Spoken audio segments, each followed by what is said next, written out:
আরেকটা হাদিস বলি, আবু হুরায়রা রাদিয়াল্লাহু তাআলা আনহু থেকে বর্ণিত, তিনি বলেন রাসূল সাল্লাল্লাহু আলাইহি ওয়াসাল্লাম বলেছেন, ক্বালা রাজুলুন লাম ইয়ামাল খায়রান কাত্তু, একজন ব্যক্তি বলছে যে কিনা জীবনে কোনো ভালো কাজ করে নাই।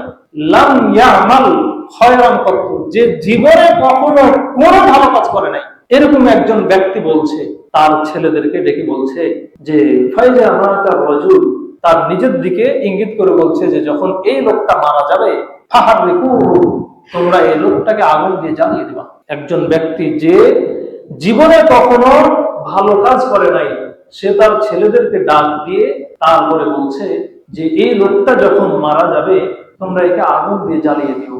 কেন? কারণ এই লোকটাকে যদি আল্লাহ রাব্বুল আলামিন ধরতে পারেন তাহলে আল্লাহ রাব্বুল আলামিন কঠিন থেকে কঠিন শাস্তি দিবেন। ওই ব্যক্তি বলছেন যে লাইন কদারাল্লাহু আলাইহি, যদি আল্লাহ রাব্বুল আলামিন আমাকে ধরতে পারেন তাহলে লা ইউআযিবান্নাহু আযাবান লা ইউআযিবু আহাদান মিনাল আলামিন, আমাকে এত অধিক পরিমাণ শাস্তি দিবেন যে পৃথিবীর আর কাউকে এত অধিক পরিমাণ শাস্তি দিবেন না। কারণ আমি আপনি যত অন্যায় করেছি বা যত অন্যায় করছি এটা আমি আপনি বলতে পারবো, আমার অন্যায় আপনি বলতে পারবেন না। ওই ব্যক্তি নিজে বুঝতে পেরেছে যে আমি কত অন্যায় করেছি, কত গুনাহ করেছি। এখন যদি আল্লাহ রাব্বুল আলামিন আমাকে ধরতে পারেন তাহলে আল্লাহ রাব্বুল আলামিন তা আমাকে অধিক পরিমাণ শাস্তি দিবেন।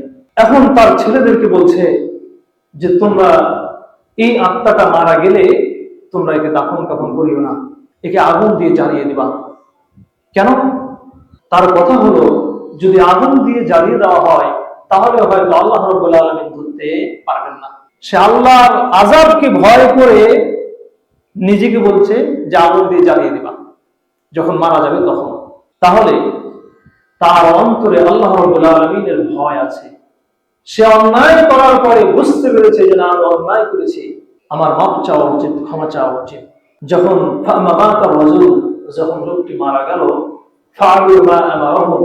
ছেলেদেরকে যে আদেশ করেছিলেন ছেলেরা তাই করলো। ছেলেদেরকে আদেশ করেছিলেন যে যখন আমি মারা যাব এই ছাইগুলোকে দুই ভাগ করবে, দুই ভাগ করে এক ভাগ সমুদ্রে ফেলে দিবে, এক ভাগ স্থলে ফেলে দিবে। ছেলেরা তাই করলো। এরপরে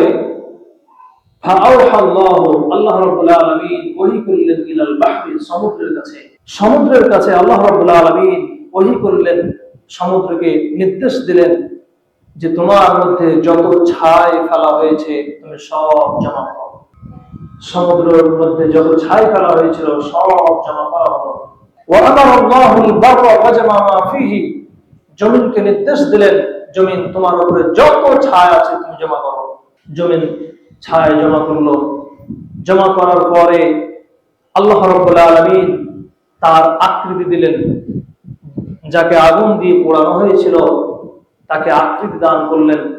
আকৃতি দান করার পরে ওই ব্যক্তিকে জিজ্ঞাসা করলেন যে লিমা ফাআলতা, তুমি যে তোমার ছেলেদেরকে আদেশ করেছো এটা কেন করেছো? লিমা ফাআলতা, তুমি কেন করেছো?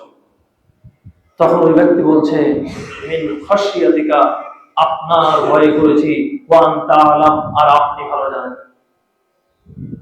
ওই ব্যক্তি বলছেন যে আল্লাহ, আপনার ভয়ে করেছি আর আপনি ভালো জানেন, কারণ আমার আপনার অন্তরের খবর কেউ না জানলে জানেন কে? আল্লাহ সুবহানাহু ওয়া তাআলা। ওই ব্যক্তি বলছেন যে আল্লাহ, আপনার ভয় করেছি আর আপনি জানেন যে আপনার ভয় করেছি কিনা। আল্লাহ রাব্বুল আলামিন ফাগাফারাল্লাহু লাহু, আল্লাহ রাব্বুল আলামিন তাকেও মাফ করে দিলেন। ভাইরা আমার, এজন্য গুনাহ যতই হোক না কেন আমি আপনি যদি সেই গুনাহ থেকে ফিরে আসি, আল্লাহ রাব্বুল আলামিনের কাছে মাফ চাই, তাহলে আল্লাহ রাব্বুল আলামিন অবশ্যই মাফ করবেন, আল্লাহ রাব্বুল আলামিন অবশ্যই ক্ষমা করবেন।